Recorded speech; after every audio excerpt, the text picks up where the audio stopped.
Hi, I'm Corinne, and this is Free Press Fail here with John Burnett today. Um, Big news, Biden just wrapped up a press conference on abortion access, and he issued an executive order that seemed kind of weak to me. It was just mostly on funding about education on abortion access. They took kind of a restrained approach. They said there's not a lot of movement here there's not a lot of, not a pathway for executive action on abortion. I thought it was kind of restrained of them, considering they think there's a pathway for executive action on everything. Did you get a chance to watch that or hear the clips? The thing is at least they know that much, right? That they cannot make any advancements from their perspective through, executive orders or anything of that nature.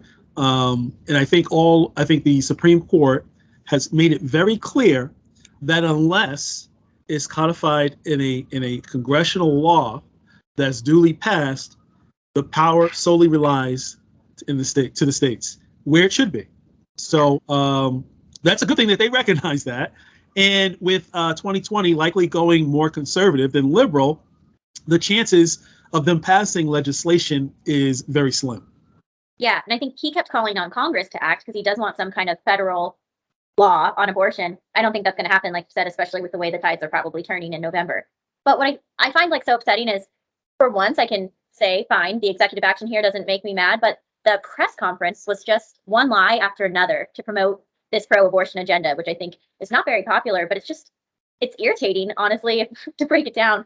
They keep saying, we need to restore Roe v. Wade as a federal law, but it was never a federal law in the first place. That's why it was overturned. There was actually no law, like you said. It has to be codified on some level. It never was. And then he goes on and tells this story about, this spiral story about a 10-year-old who was raped and she had to drive across state lines to seek an abortion on the Friday that Roe v. Wade was overturned. And just these lie after lie, it just kind of gets annoying and obnoxious that their belief is not strong enough to support itself. They have to make up these lies to promote the agenda. And I just always think, you have to know you're lying. You have to know that what you think is not strong enough on its own, that you need this lie to perpetuate this myth so that your agenda can succeed. And that just must be so defeating to believe that. Well, it's not just an agenda that they're trying to push. What they're trying to do is use this situation regarding Roe versus Wade as a rally call to get their vote out in this coming November, right? So it's an overarching agenda, but it's also a strategic move to tap into the abortionist movement, and really rally their base to try to come out and vote. But I think it's going to fall flat. Why? If Republicans continue to do what they're doing in terms of highlighting that the Democrats want they just don't want abortion, they want full-term abortion and partial birth abortion, where 80% of Americans disagree with that and think that that's going too far.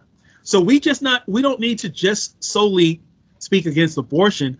We need to, in every opportunity, in every turn, really educate the electorate on what the agenda is. So that way, not only the agenda falls flat, but the Democrat strategy falls on its face. I think you're absolutely right. And I think Republicans have such an opportunity here because there is no possible way you could be a worse spokesperson than Joe Biden. So if we could just be more coherent than him, and even in this press conference, I saw right now trending on Twitter, Ron Burgundy. And that is because Joe Biden was reading his teleprompter cues again. And he's saying this is such a passionate issue for him. He's reading straight off the teleprompter so much that he read, pause, repeat the line, go back. He's reading the cue. That's worse than Kufifi. Yeah, I know one typo lives in infamy forever, but Joe Biden reads his teleprompter cues repeatedly. And actually, I just saw that his one of his press people corrected the record to say he didn't say repeat the line. He said, let me repeat this. But right. There have been several videos that actually slowed it down, played it back. There's no way he read the cue. There's no talking us out of it. We heard it. It's a complete embarrassment. It is, absolutely. But the whole press conference, like I said, it's just a disservice to people. The dishonesty, the lack of passion, this reading the cues. He also went on and said, told another story about how women who are experiencing ectopic pregnancies or miscarriages will be denied care because doctors are going to be too worried about being sued. So they're going to consult lawyers before they administer care. And we know that's not true because actually every statute even in states that are banning abortion, have exceptions for miscarriages, ectopic pregnancies. Those are not considered abortions at all. That's a lie to say that. But I also find this concern for liability here a refreshing take from the Biden administration, because during this whole COVID era, COVID has been made such a liability that people are denied care. And I think it's one of those things when you talk to people, everyone has a relative or themselves have experienced this, but no one talks about it, is that my mom had a double mastectomy. She had stage 4 breast cancer. It was delayed for 7 months because of COVID legislation. Wow. Because hospital administrators considered it such a liability they can't fill so many beds, they can't have patients in. Then she actually had COVID. That was delayed a couple of weeks. This is a cancer that could kill her, and COVID that is very unlikely to. Her care was delayed for 7 months. You want to talk about doctors consulting lawyers before administering care? We should talk about how COVID legislation has ruined our medical community. Doctors have That's been a perfect example. Yeah, and I mean, even this, my mom has had the worst string of bad luck. My mom recently got COVID again, and she is undergoing treatment for her breast cancer. They delayed her treatment for 14 days because of COVID, because these hospitals are so worried about being sued, when we know the risk is the cancer, not the COVID. So if we want to talk about doctors being lawyers instead of doctors, it's not about abortion. Every single exception is written to every abortion statute, but it's not for COVID. And if we're concerned, maybe start there. No, I think that's a great example of, the lack of common sense and the lack of really understanding what's at stake. With every decision, there's a trade-off, right? If they still are putting COVID ahead of everything else, all these other pathogens and other people that may be in stage 3, stage 4, for the sake of COVID to save lives, that's actually double talk, because they're creating other risks, right? That's definitely going down that track that could be avoided with the proper health care and attention that it needs. You can actually save lives both ways, right? So there needs to be a better triage. Maybe hospitals need to be organized. There's physical space organized in a way. Let's figure out how to deal with the problems, not kick other health problems down the road because they want to narrowly focus on COVID. That's the wrong approach. Yeah, absolutely. And I think it's just another example of how Biden will miss the point completely. He'll focus on absolutely the wrong thing. And we see sometimes that's intentionally. Like right now, I think it's very intentional to just focus on abortion, not on actual healthcare. He knows what he's doing. I think with COVID, it happened on accident a lot for a lot of people. But today he did it again. Shinzo Abe of Japan was assassinated. Just shocking story. And in the very short statement that the White House immediately made a gun control argument about it. Again, missing the actual point that we should be concerned that an anti-communist leader in a region where communism is a real threat was assassinated. Who's behind it? Why is this? And he makes it an issue about guns, which is actually, he was actually killed by a homemade weapon with pipes and made with pipes and batteries and duct tape. So no gun control legislation could actually fix that. Even sure go in there. Not at all. So I think they're sending. Well, but we already know it's not really Biden who's talking, right? It's the people who actually type out his speeches and his cue cards. They are the ones running foreign affairs and domestic policy. So it's all about an agenda for those individuals. So there's a huge void of leadership. Not even a void of leadership. There is no leadership. It's this cohort of people within his circle that are making the decisions, not just on communication, but on policy. Yeah, I think it's so terrible, especially the communist element here to appear strong and to just stand by our relationship that we had with Abe, and like that, it was our moment to stand there and say we supported him and we don't support anyone who was against him. And Biden really failed to do that. And I just think that there's this disturbing pattern with the people who are running his communications. Like you said, it's definitely not him, but whoever's behind the cue cards, of not being strong anti-communist because they're afraid to offend China. And I think that in this moment, even when there's a death, like someone to commemorate, they couldn't even bring themselves to do it because they were afraid that it would upset China, because Shinzo Abe was no friend of China. And it's a disturbing trend. This is not if it was the first time, you're like, okay, maybe it's a slip up, but this is like the millionth time. Yeah. And let's not forget, Prime Minister Abe had a very good working relationship with President Trump. So I think that also factors in to Biden's cohort and handlers in terms of, being compassionate at a very critical time where, compassion and unity should be shown and displayed. Yeah, I think Trump had a really, in contrast to the Biden statement, Trump had a great statement. He said that he was an amazing man. I hope that his killer is captured and dealt with swiftly. And Japan this is a great loss for them. Right. And there will never be another one We like also it. need to- Very, we also need to very know- passionate. We also need to know who might have inspired this gentleman, right? So there needs to be a thorough investigation, maybe even lending resources to Japan. And it seems unlikely that that would be something that the Biden administration would want to do, considering their relationship with China. Even this week, they were in talks to roll back some of the Trump tariffs on China. And, it also came out that we sold them a bunch of oil when Biden released our strategic oil reserves. So I just don't see him coming out and finding, what kind of communist motivation this killer might have had, because they are so afraid of upsetting China. They love China. And the weird thing about, Hunter Biden worked in China a lot too. And we just sold the energy company that Hunter Biden was tied to is who got 1 million barrels of oil Exactly. from our strategic reserves that we supposedly released to lower gas prices. They sold them to China to a guy who has connections to Hunter Biden. And we don't know what other business dealings that might still be active or in some way a residual financial interest. And even if deals have already been closed and done, to your point, those relationships are still there. And no greater example than, the huge quantity of oil being given to a company that that Hunter Biden was involved in, and to some extent, until proven otherwise, the big guy also profited from.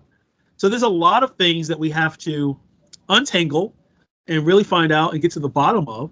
What are all of these connections that political leaders and business leaders that are so humble when it comes to China? We have to get to the bottom of this, right? Because it's proven that it's compromising their ability to make prudent decisions that's in the best interest of America and the American people. So this is a national security issue. Absolutely. And I think what you're saying is exactly right. Things are starting to fall into place with this Hunter Biden stuff when it didn't really make sense before. Why was Hunter Biden consulting with an energy firm in the first place? He had no experience in the oil industry.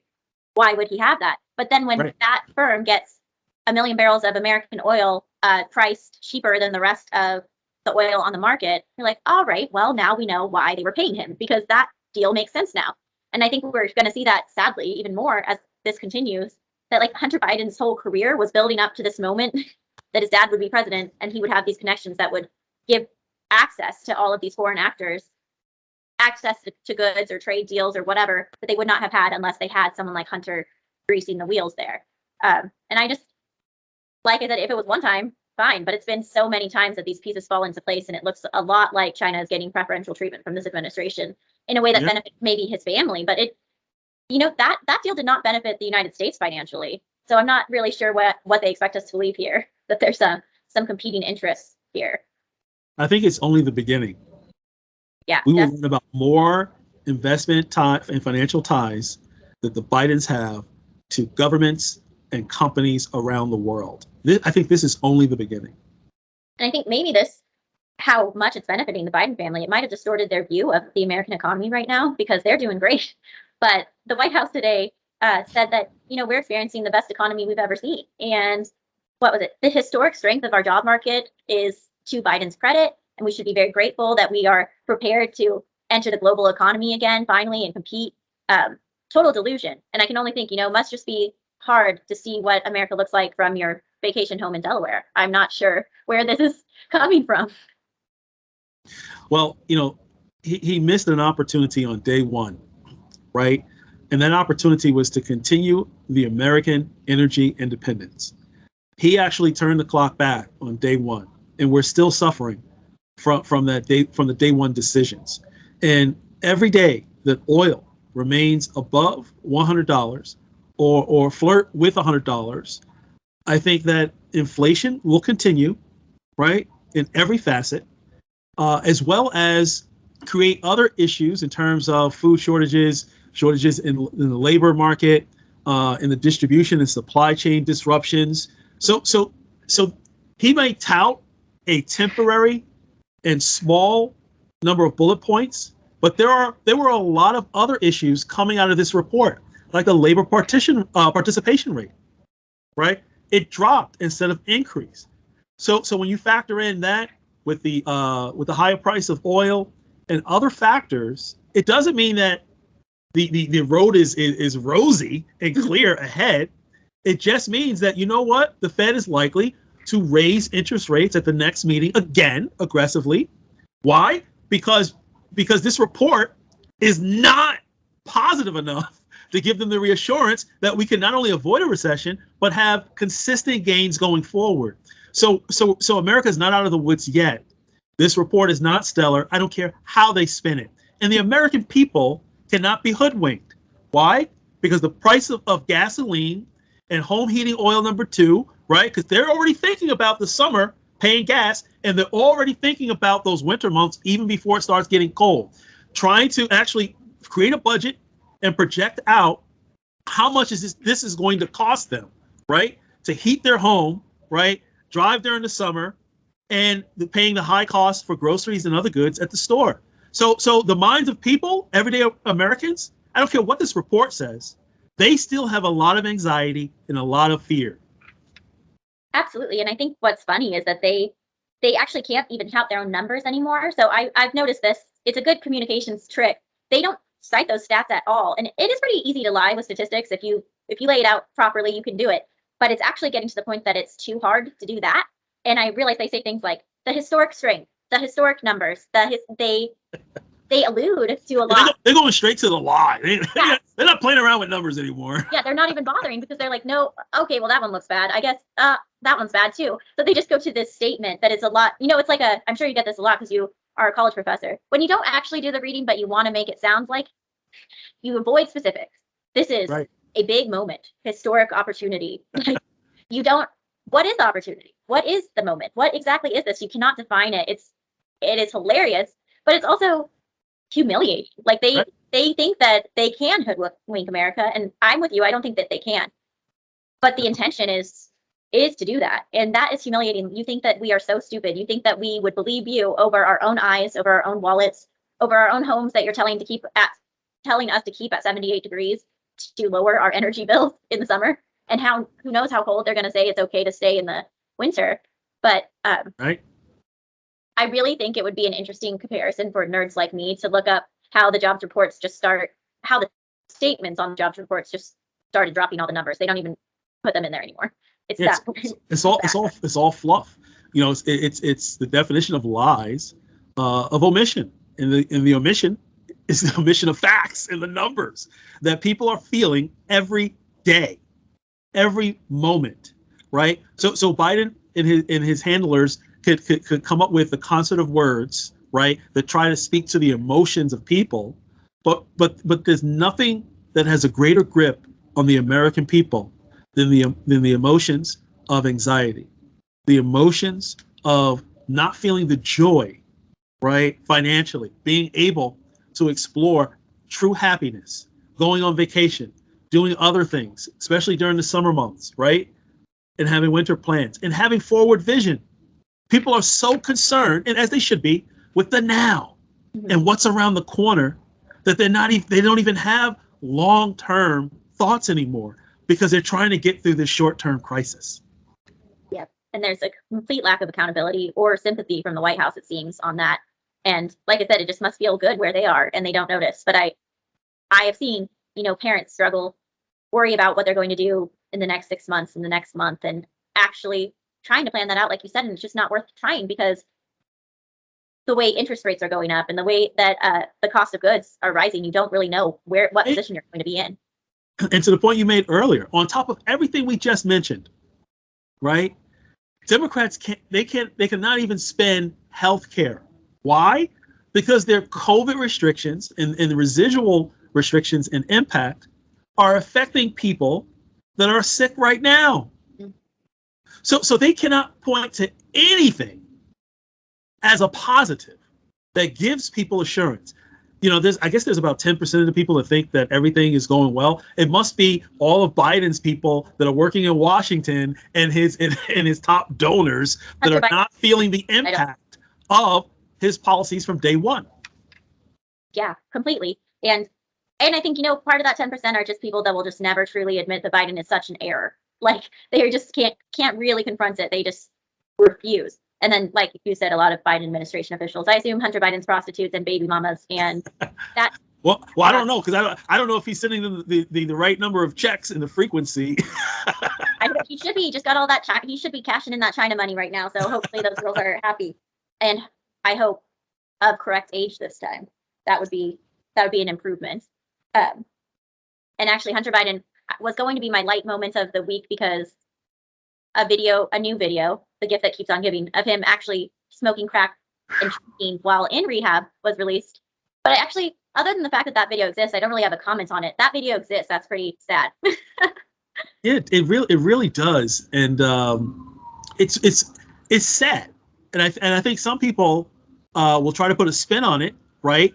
To say that we should have sympathy for him, right? I wouldn't put it past the Democrats to try to start spinning it that way. If anything, it shows because of the addiction, right, and the nefarious behaviors. That's the reason why these backdoor deals were done. Mm-hmm. That's why I'm saying again that this might be only the beginning of the deals around the world that we have yet to discover. Yeah. If you do believe that Hunter Biden truly struggles with addiction, that would be a cause for sympathy, but also a cause for questioning why he had so much power and so much money and so many hands in international relations if he was struggling and having this terrible fight with addiction. And Biden, knowing his son in the numerous indiscretions, should have had more control over his son or monitoring of his son. But maybe Biden was blinded by that 10 to 15% for the big guy. Yeah, I always wonder. I have like two theories. He could have been blinded by his percentage, or kind of nice to have a fall guy. If you've got your hands in all of these backdoor deals that shouldn't be happening, and you happen to have your crackhead son on the front end of it, if you ever get caught, what better way to get out of it? Oh, I didn't know. I'm sorry, my son's a crackhead. He does all this crazy stuff. And I almost think he enabled the addiction so that he always had a reason, like some deniability in all of these deals that he clearly helped Hunter arrange. Well, let me say this to the viewers, right? From the hood to the White House, you can never blame a crackhead, okay? You take full responsibility because no one's going to let you off the hook because you put trust in the crackhead. It's not going to work. Yeah, I just think he would deny it completely. Like, oh, I didn't have anything to do with that. That was Hunter's thing, and Hunter's troubled. He's so troubled. So he just helped enable this addiction. Even all the text messages that came out, I think, could be sympathetic because I know everyone's had some kind of dealing with somebody struggling with addiction, and it's a terrible fight, and it's really hard.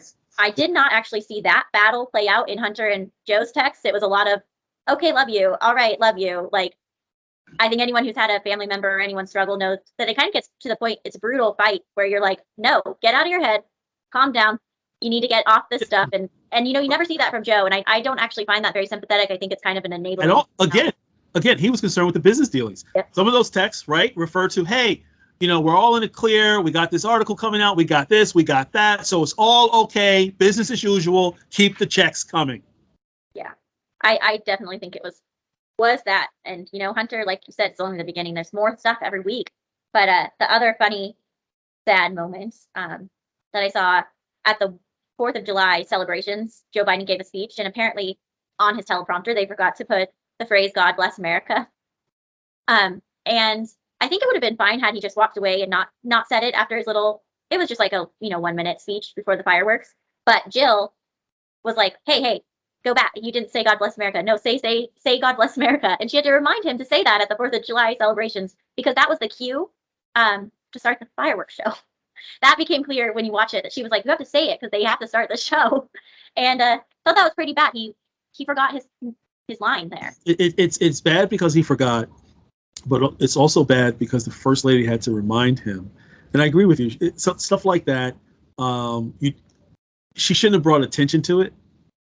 Because if the fireworks started, I'm quite sure the team would have said, okay, he's walking away. All right, let's move forward with the fireworks. But it really showed the mental state, the lack of focus, it should be in his heart by now, right? He's been a senator for what, 30, 40 years, or however long it is, right? And he was a vice president, and now he's president, and he has to be reminded And every his time you likeness. finish. God bless America. It should be second nature by now, but it's not. That's a huge red flag. Oh yeah, I completely agree. And if it was the only red flag, might be able to let it slide. But it's a lot of red flags from Biden this week. Every time you turn around, it's a new concern from this administration. And I'm still wondering, we should have an official bet of whether or not he's going to make it till 2024, be the nominee in 2024. I change my mind every day on whether or not they're going to do it, but He's not going to be the nominee in 2024. He's not. I think that they're definitely planning a way out for him. But I'm just wondering what that's going to look like. And politics changes so fast. I don't pretend to know Exactly. what they're going to do. But Cool. that is all I have for this week. And thanks for staying with us. Please subscribe, and I'll see you next week, John. You got it.